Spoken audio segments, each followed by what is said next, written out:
Hello, this is Ginger, and we're in St. Pancras today, the international station in London, because we're jumping on a Eurostar for a 4-day trip to Paris for a couple of reasons, but the main reason is it's Rob's birthday, and he hasn't been to Paris, and he hasn't been to Paris with me, and I haven't been in Paris in too long. And also, chances are that on his actual birthday, which is going to be tomorrow, Biffy Clyro play in Paris, so what do you know, so many birds killed with just one Eurostar ticket actually. So what's gonna happen is we're getting to Paris now, and the first thing we'll do is actually to get to our Airbnb apartment, which happens to be in my favorite part of Paris, which is the Menagerie. Basically it's all gay, all fun, all artistic, lovely. And then we're gonna see what we do today, which I think is going to be possibly doing the walking distance things. So we're going to the Musée du Louvre, le Musée d'Orsay, which is so article, it kills you. Unfortunately not the Musée de Carnavalet, which has the last piece of actual furniture and architecture that Alphonse Luca did, but that's closed until 2018, so meh. But again, a lot of things to do and a lot of things to see, so come along with us to Paris.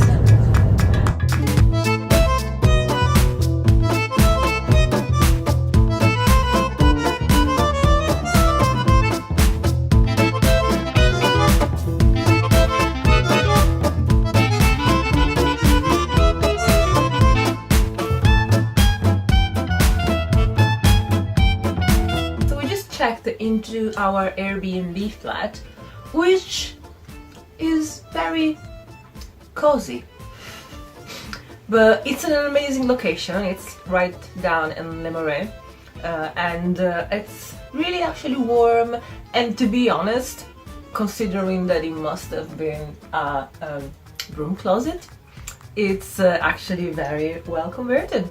So we're just on our way out now, and we'll start experimenting Paris through the little walks and going around like proper Parisian people.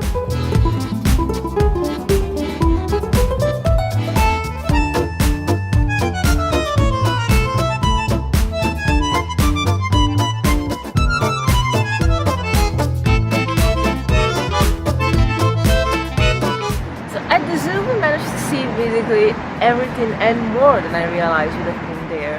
They have the Panther buildings, they had the Chimps buildings, and there actually was a moment where we realized it wasn't just the encasing from the outside you could see, but you could actually go inside it, not the cage, the building.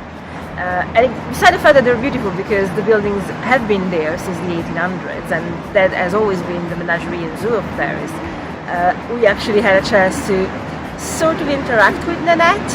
Like she saw us and she came towards me, and we looked at each other for a moment, and it's been a really emotional moment. I've never actually seen another primate that close and that much, realizing that there is a sort of a mutual recognition.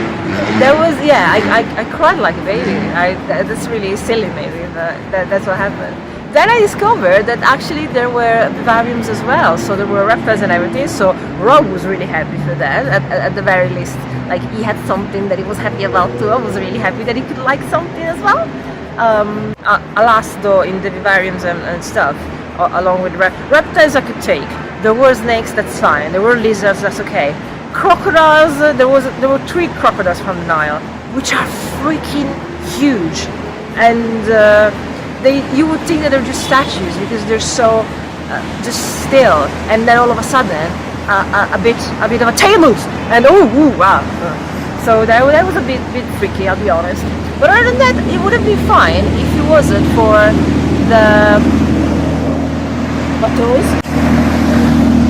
if it wasn't for the hairy spiders. That was freaky, and the stick insects. I don't know what they are, but they're like the ones that look like foliage, but they're not quite, and they would eat you up alive if they could. And there are also some carnivore ones. Like, what are you an insect for if you're gonna eat meat?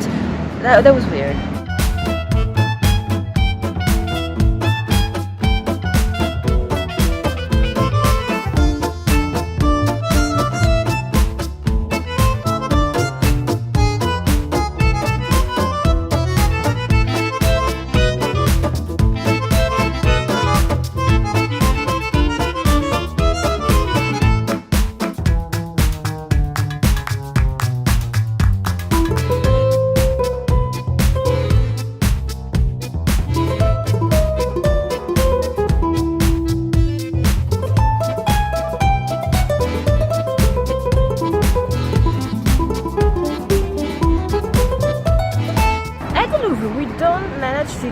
a lot of footage from there, mostly because you will find out that the statues do not necessarily comply with YouTube terms of service with what is allowed to be shown on video.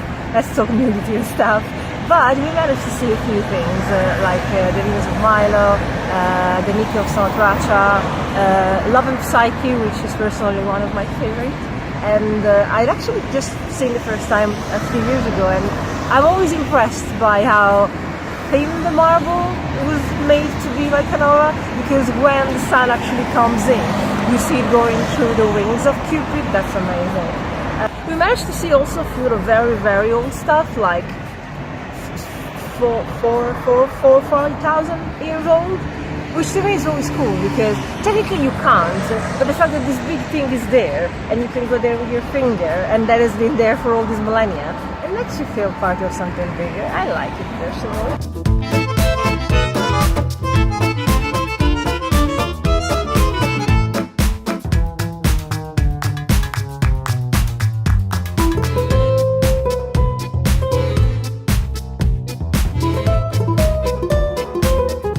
If you're gonna come to the Louvre, clearly you should come on a Monday, because on a Monday this is the line. Yes, very crucial not to come on a Tuesday, because on a Tuesday it's closed.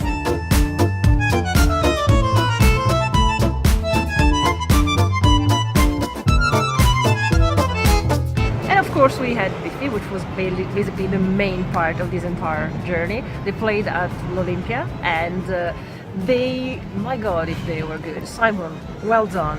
Very well done, especially what kind of conditioner we're using these days, because that is top-notch work. Well done. It was amazing, and it was great to see, because here in France they don't have necessarily the age limit. There were kids around, like coming to hear Biffy and singing with them, and they were probably like 11, 12 years old. That was amazing. It's something you can't quite see in the UK, because venues usually are age limited. But yeah, they played from every kind of album a bit. They played. We have a bit of Bubbles. We have a bit of everything that will come actually.